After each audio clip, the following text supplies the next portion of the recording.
एक बात आप इमेजिन करके देखो कि जो आपके दादा की ज़मीन थी, वो आपने सेल करने के लिए रखी थी मार्केट में और वो अच्छे खासे रेट में सेल भी हो गई। मान लेता हूँ कि आपके उसको पैसे मिले अप्रॉक्सिमेटली 10 करोड़ के आसपास। आपने क्या किया कि जो 5 करोड़ रुपए हैं, वो वापस से लैंड खरीद ली, लेकिन जो रिमेनिंग 5 करोड़ थे, वो आपको इन्वेस्ट करने थे स्टॉक मार्केट में।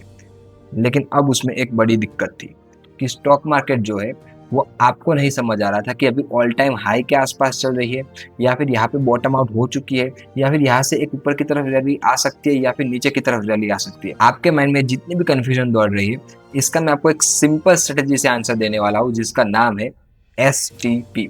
इसका फुल फॉर्म मैं आपके साथ सबसे पहले डिस्कस कर लेता हूँ, सिस्टमेटिक ट्रांसफर प्लान। अब ये होता क्या है, मुझे सिर्फ आप 6 मिनट दो, मैं आपको फटाफट समझा देता हूँ कि आप ये स्ट्रेटेजी से यूज करके अपने मनी को कैसे SIP के थ्रू अपने जो स्टॉक मार्केट है उसमें आप डाल सकते हो, चाहे आप ETF में इन्वेस्ट करो या फिर म्यूचुअल फंड में, और अपनी जो रेगुलर इनकम है उसे आप जनरेट कर सकते हो। तो ये वीडियो को शुरू करते हैं। अब आप लोग एक बार यहाँ पे देखो, मैंने मान लिया कि आपके पास अभी पड़े हुए हैं कितने, 5 करोड़ रुपए के आसपास। अब आपको ये नहीं पता कि जो हमारी स्टॉक मार्केट है, मैं एक एग्जांपल ले रहा हूँ कि जो हमारी निफ्टी है, वो निफ्टी 50, वो आपको पता नहीं है कि वो शायद हो सकती है कि न्यूट्रल हो, या फिर हो सकती है कि बुलिश ट्रेंड में हो, या फिर हो सकती है कि बेरिश ट्रेंड में भी हो। अब देखो, अगर आपको फंडामेंटल एनालिसिस और चार्ट रीडिंग बिल्कुल भी समझ नहीं आती, आपको सिर्फ अपने पैसे इन्वेस्ट करने हैं मार्केट में, तो ही आप ये वीडियो देखो। क्योंकि अगर आप चार्ट एनालिसिस थोड़ी बहुत भी जानते हो तो आप ये तो आइडेंटिफाई कर पाओगे कि न्यूट्रल ट्रेंड कौन सा होता है, बुलिश ट्रेंड कौन सा होता है और बेरिश ट्रेंड कौन सा होता है मार्केट में, और आप एज यूजुअल इन्वेस्ट कर सकते हो। लेकिन अगर आपको ये सारी दिक्कत अपने दिमाग में चाहिए नहीं और आपके जो पैसे हैं वो सही जगह पे इन्वेस्ट हो, तो आप ये वाली वीडियो को पूरी देखना। देखो, अब ये स्ट्रेटेजी क्या है मैं आपको ये बता रहा हूँ, ध्यान से देखो। मैंने आपको क्या बोला, आपको करना है STP स्ट्रेटेजी को फॉलो। अब देखो, एक बात याद रखो, STP और कुछ नहीं होता, कॉम्बिनेशन होता है लमसम प्लस SIP का।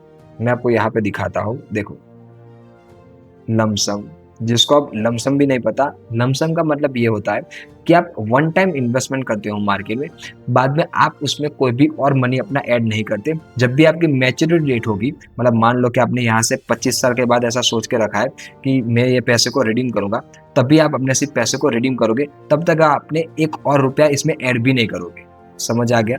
अब एक होता है SIP, जो कि आपको पता ही होगा मेरे हिसाब से, लेकिन मैं फटाफट समझा देता हूँ जिनको नहीं पता वो।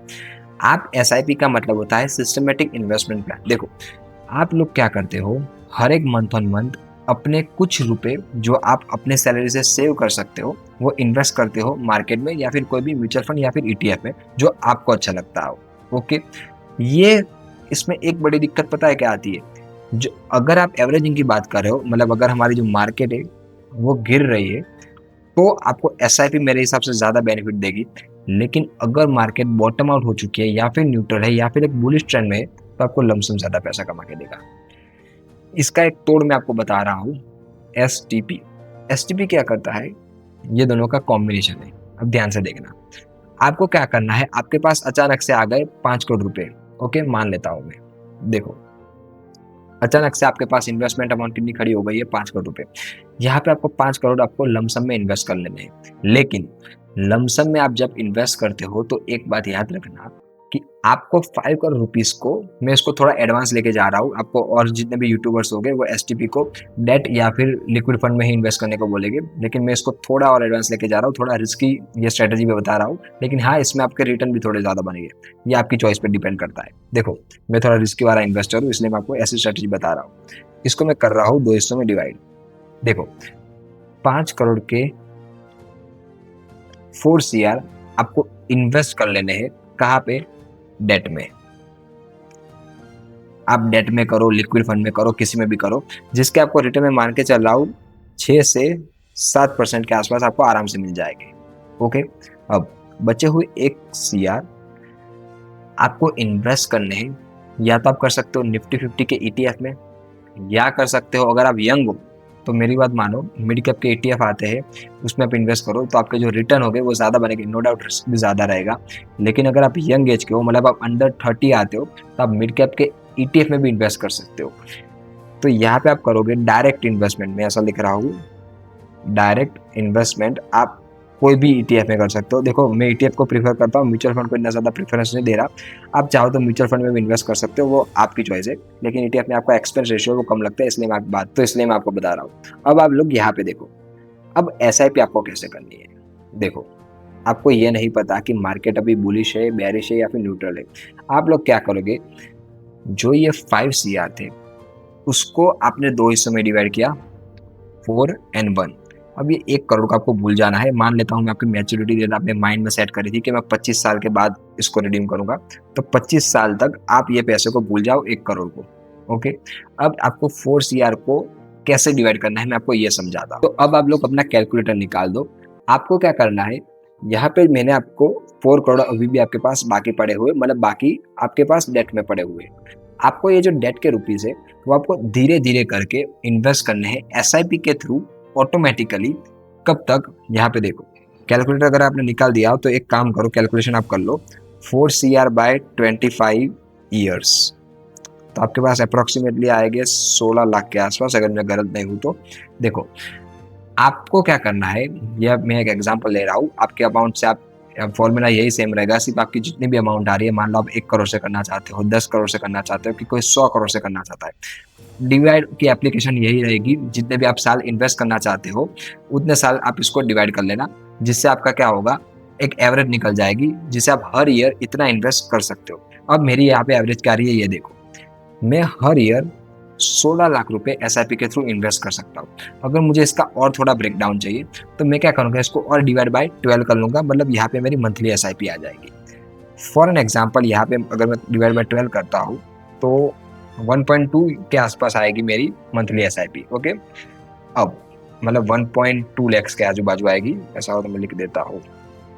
देखो मैं क्या कर रहा हूँ, मेरे जो अमाउंट थे, अब मेरे मार्केट में 2 बाजू से एक्सपोजर है। देखो कैसे, लमसम पे अगर मैं सारे के सारे 5 करोड़ सेट कर देता तो मुझे नहीं पता था कि अभी मार्केट बेरिश ट्रेंड में थी या फिर बुलिश ट्रेंड में थी या फिर न्यूट्रल थी। हो सकता है कि मार्केट ने वहीं पे ही टॉप मारा हो। अगर मैंने 5 करोड़ रुपए अपने टॉप पे इन्वेस्ट किए होते तो मेरी SIP अच्छे से काम करती। लेकिन अगर यहाँ पे मैंने SIP शुरू की होती और अगर मार्केट का वही बॉटम स्ट्रक्चर होता और वही बेरिश ट्रेंड का खत्म होने का सिग्नल होता और वहीं से अगर बुलिश ट्रेंड की शुरुआत होती, तो मेरी SIP के से ज़्यादा, मतलब SIP से ज़्यादा मेरा लमसम ज़्यादा काम में आता।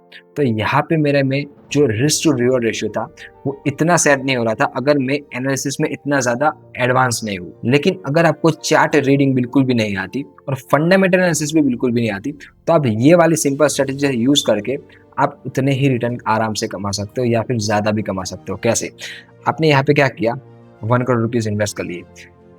मैं ऐसा मान रहा हूँ कि ये जो आपने लमसम किया वो मार्केट का ना तो बॉटम था और ना तो टॉप था, मिड पॉइंट पे आपने 1 CR इन्वेस्ट किए। बाद में क्या हुआ, एक थियोरेटिकल मैं आपको एग्जांपल दे रहा हूँ। देखो बाद में क्या हुआ कि जो मान लेते हैं कि हमने लमसम यहाँ कहीं पे किया, मार्केट यहाँ से थोड़ी नीचे आई। अब ऐसा हो तो मैं इसका पॉइंट ले रहा हूँ 20 और मार्केट नीचे आके गिर गई, समझ लेते हैं 15 पे। मैं आपको एक एग्जांपल ले रहा हूँ कि 5 रुपये हमारी जो मार्केट है वो नीचे आके गिर गई। ओके, लेकिन मैंने आपको क्या बोला था, आपकी अब क्या चल रही है, SIP चल रही है। ओके, SIP आप कितनी कर रहे हो, अगर पर मंथ की मैं बात करूँ तो अप्रोक्सीमेटली आप कर रहे हो 1.2 लैक्स के आसपास। क्लियर हुआ इतना आपको। अब आप देखो, यहाँ से अगर मार्केट रिवर्ट करती है, जो कि आराम से करेगी क्योंकि मार्केट हमेशा ऊपर ही जाने वाली है। अगर आप 25 ईयर्स तक इन्वेस्ट करने वाले हो तो मार्केट ऐसा बनेगा ही नहीं, बहुत रेयर चांस है कि नीचे के नीचे रह जाए और आपको 0 रिटर्न दे या फिर नेगेटिव रिटर्न दे। मार्केट इवेंचुअली ऊपर जाएगी, आपका रिटर्न भी बनता जाएगा।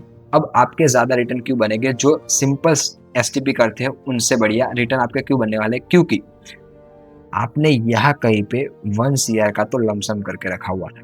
तो आपकी जो एवरेजिंग होगी वो सारे लोग की धीरे धीरे ऊपर जा रही होगी, क्योंकि वो क्या कर रहे हैं, यहाँ से पैसा डाल के यहाँ पे ट्रांसफर कर रहे होगे। वो क्या कर रहे होगे, ये जितने भी 5 CR है SIP के थ्रू इन्वेस्ट करना शुरू कर दिया होगा मार्केट में। तो अब इससे बढ़िया क्या हुआ कि आपने क्या किया कि 1 करोड़ रुपए ऑलरेडी इन्वेस्ट कर लिए थे लमसम के थ्रू इक्विटी में, और बाद में अगर मार्केट यहाँ से मान लो कि ऊपर भी गई या फिर थोड़ी नीचे आके वापस से ऊपर गई, तो हमारी जो मेजर एवरेजिंग आएगी वो आएगी नीचे की तरफ, क्योंकि हमारा लमसम अमाउंट 1 CR ऑलरेडी यहाँ कहीं पे इन्वेस्टमेंट हो चुका था। तो इससे आपके जो रिटर्न होंगे वो बहुत ज़्यादा नहीं बढ़ेगी। मैं इतना नहीं कह रहा कि आपके 10-15% रिटर्न बढ़ जाएंगे, नहीं नहीं, 3% से बढ़ जाएंगे।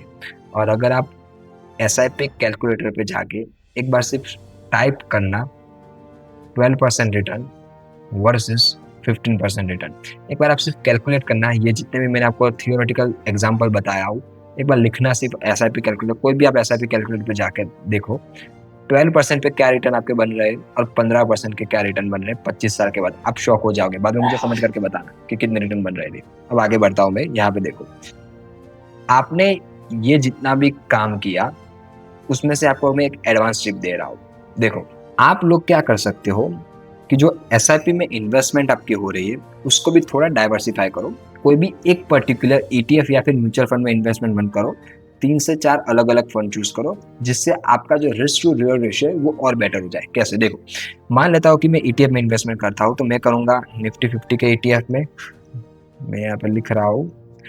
बाद में करूँगा मेरे हिसाब से जो मेरे कम है जो, तो मैं mid cap and small cap दोनों के ETF में इन्वेस्ट कर सकता हूँ आराम से।